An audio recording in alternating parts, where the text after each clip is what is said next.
Welcome to the tutorial on reliability and validity in quantitative analysis. Why reliability and validity are essential in quantitative analysis. Reliability and validity are essential to make decisions about whether to implement a study findings into practice. So you are doing a study or research. So if you want to implement your findings, then you should check or evaluate whether the research or study is reliable or valid. So if the study lacks reliability and validity, then the study is not accepted and cannot be used for solving a problem. So whenever we are doing any research or study, we should focus on the reliability and validity of the study findings. So here is an example of reliability and validity. Suppose an alarm clock that rings at 8 each morning but is set for 7:30. So it is very reliable because it is performing consistently at the same time, but it's not valid because it is not ringing the desired time. So the performance of the clock is consistent, that's why it is reliable, but this performance is not serving the desired or intention, that's why it is not valid. So now we are going to see the detailed definition of reliability. So reliability relates to the consistency of a measure. So if the measure, here measure means instrument or tool that is used for a study. So if the measure or instrument is consistent, then we can say that the study is reliable. The extent to which a research instrument consistently has the same results if it is used in the same situation on repeated occasions. So if an instrument or a measure, suppose a questionnaire in a study, if the questionnaire provide the same results, that consistent result, then can be said that the questionnaire or the measure or the instrument is reliable. So here is an example. You measure the temperature of a liquid sample several times under identical conditions. The thermometer displays the same temperature every time. So the results are reliable. So since the thermometer is performing consistently all the time, that's why the result is reliable. There is another example. A doctor uses a symptom questionnaire to diagnose a patient with a long-term medical condition. Several different doctors use the same questionnaire with the same patient but give different diagnoses. This indicates that the questionnaire has a low reliability as a measure of the condition. That means here there is a questionnaire, but the questionnaire is not performing consistently. That's why there is a low reliability. Here the definition of validity. Validity is about the accuracy of measure. So the accuracy of a measure or an instrument is called validity. Validity refers to how accurately a method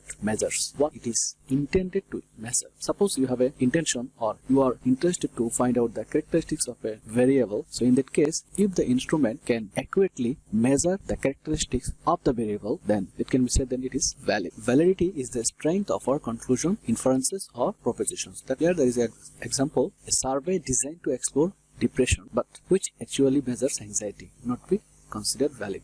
Suppose you have designed a questionnaire and you are interested to measure the depression, but if the questionnaire measures the anxiety, then it can be said that it's not valid. Here is another example. If a symptom questionnaire results in a reliable diagnosis when answered at different times and with different doctors, this indicates that it has high validity as a measurement of the medical conditions. So simply we can say, if the measure or instrument or a questionnaire provide an accurate measure, then it can be said that the study is valid. So here we can see the types of reliability. We can see there are three types of reliability. The first one is homogeneity or internal consistency. Second one is stability, and the third one is equivalence. So what does homogeneity or internal consistency indicate? So here you can see the extent to which all the items on a scale measure one construct. Stability, the consistency of results using an instrument with repeated testing. Here equivalence, that means consistency among responses of multiple users of an instrument or among alternate forms of an instrument. Simply, reliability is called consistency of the measure, and consistency can be achieved by homogeneity, stability and equivalence. And we can test homogeneity or internal consistency by using Cronbach alpha, and stability can be tested by test-retest method, and equivalence can be tested by using different observer or rater, that is called inter-rater. We are going to describe this item in details in the next slide. So now we are going to see the types of validity. So we can see there are three types of validity: content validity, construct validity, criterion validity.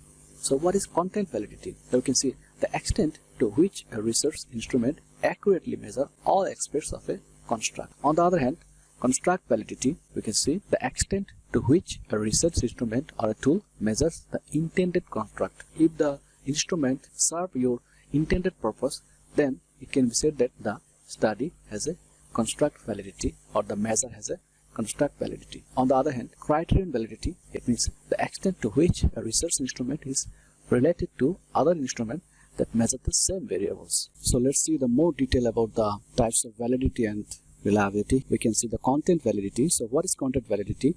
Content validity looks at whether the instrument adequately covers all the content or all the aspects that it should with respect to the variable. The instrument should cover the entire domain related to the variable. A subset of content validity is phase validity, where experts are asked their opinion about whether an instrument measures the concept intended. You can take help from an expert, and if the expert says that your instrument is okay, then it has a phase validity, which is also known as content validity. Here there is an example. Suppose a mathematics teacher develops an end of semester algebra test for his class. The test should cover every form of algebra that was taught in the class. If some types of algebra are left out, then the results may not be an accurate indication of the student's understanding of the subject. Similarly, if he includes questions that are not related to algebra, the results are no longer a valid measure of algebra knowledge. So now we can see the construct validity. So what is construct validity?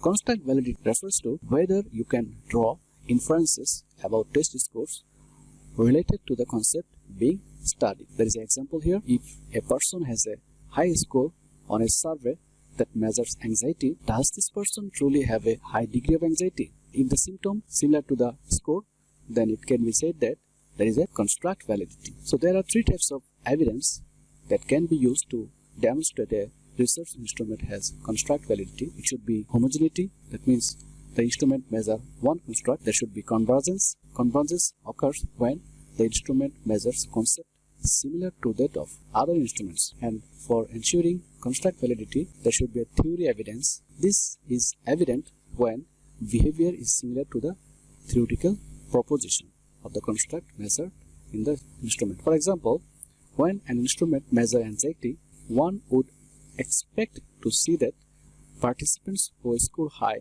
on the instrument for anxiety also demonstrate symptoms of anxiety in their day-to-day lives. That means you are measuring the anxiety, and if there is a symptom of anxiety, it can be said that there is a construct validity. So here we can see the criterion validity.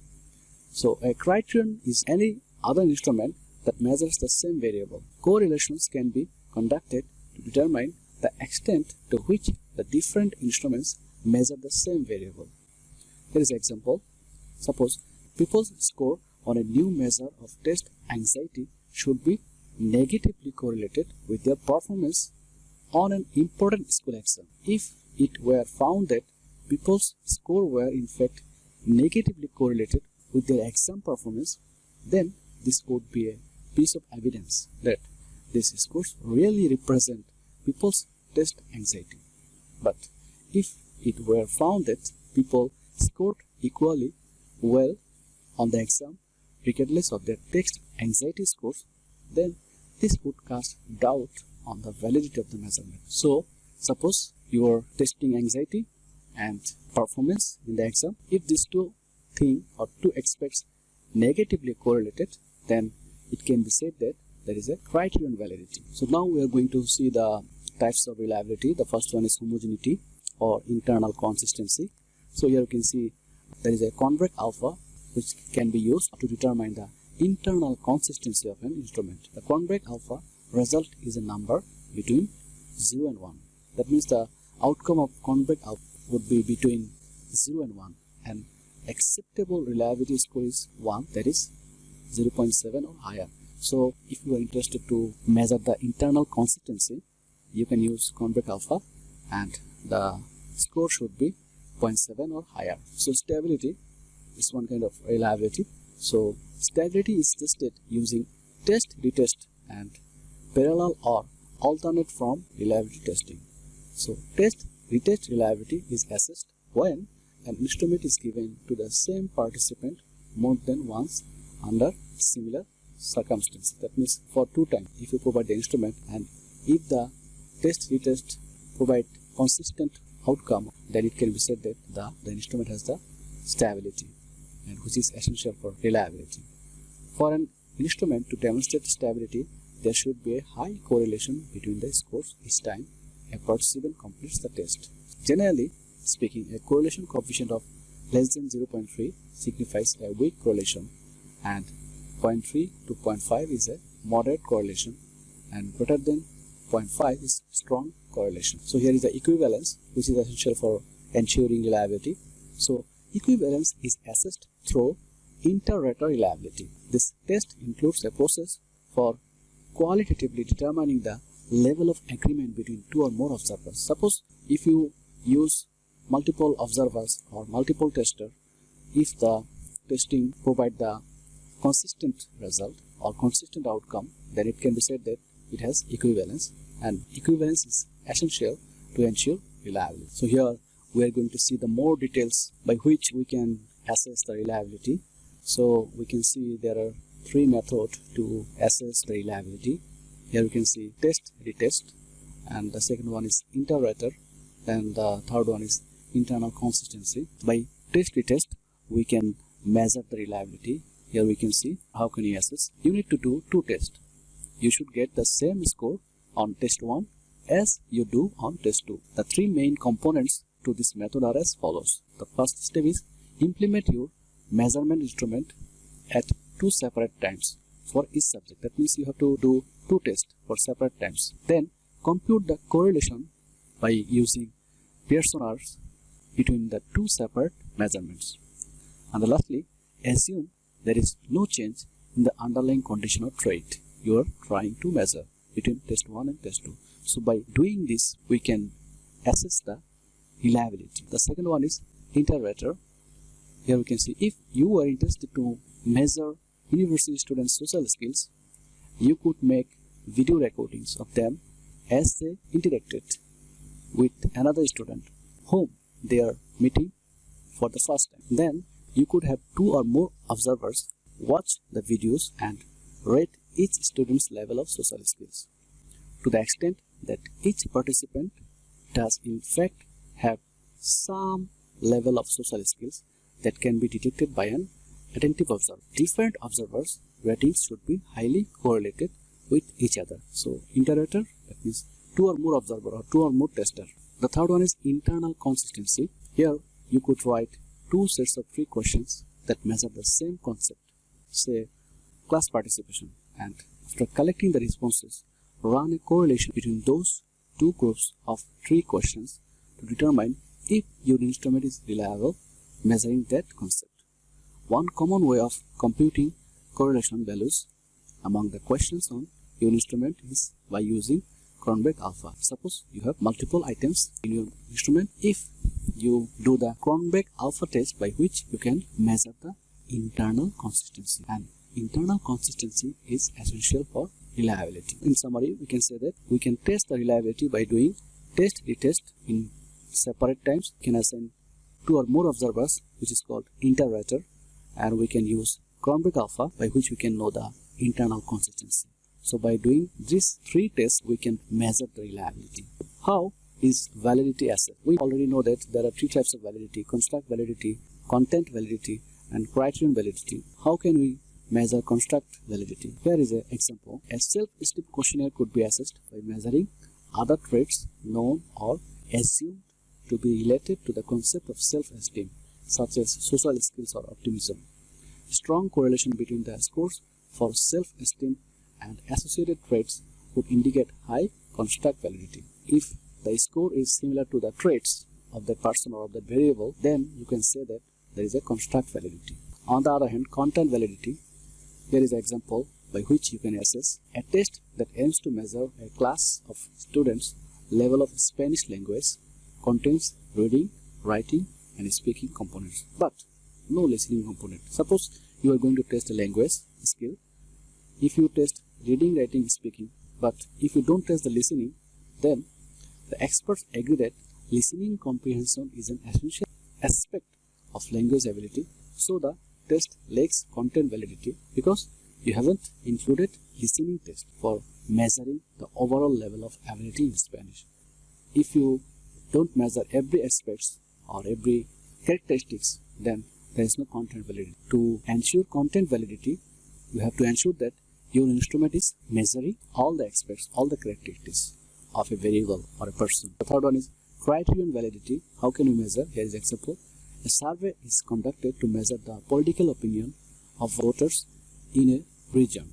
If the results accurately predict the later outcomes of an election in that region, this indicates that the survey has high criterion validity. Suppose your survey result, and if the outcome of the election is same, then it can say that the instrument or the study has a criterion validity.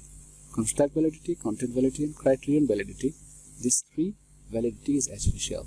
Measure the validity of a study or research. So if you conclude, we can say reliability and validity are concepts that are used to evaluate the quality of research. Both these items indicate how well a method or technique or a test measures something. Validity is more important than reliability. The reliability and validity of a measure is not established by a single study, but by the pattern of results across multiple studies. The assessment of reliability and validity is an ongoing process. Simply, we can say that in quantitative analysis, we should test the reliability and validity so that we can implement the findings.